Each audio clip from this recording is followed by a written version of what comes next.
Chlorine dioxide is known to have a first-order decay with a rate constant of 20.0 per seconds in an aqueous solution containing a large excess of I- species. The initial concentration of chlorine dioxide is 3.5 times 10 to the negative 5 molars. Calculate the initial rate of change of chlorine dioxide. We know that this is a first-order reaction, and we know that the rate for a first-order reaction is simply equal to negative k, the rate constant, multiplied by the initial concentration.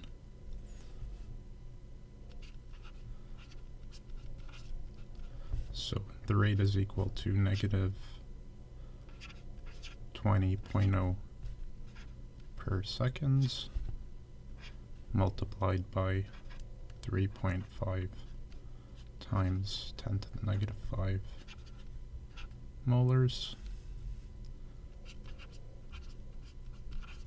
And after inputting this into our calculators, we get a value of negative 7.0 times 10 to the negative 4 molars per second.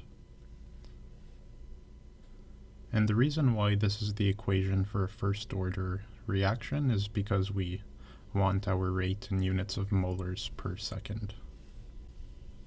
Question B asks to calculate the concentration of chlorine dioxide after 0.15 seconds.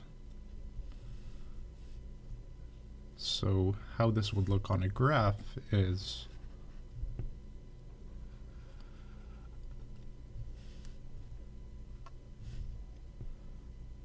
we have concentration versus time.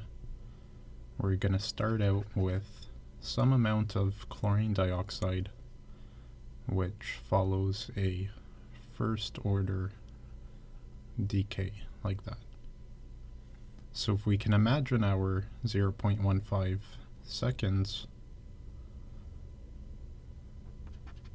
as being right here, we're essentially looking for this point here.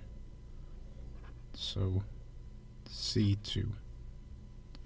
The concentration of A2 is equal to the initial concentration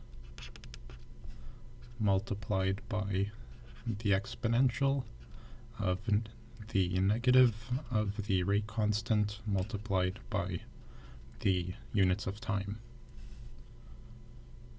So we know that our initial concentration is 3.5 times 10 to the negative 5 molars,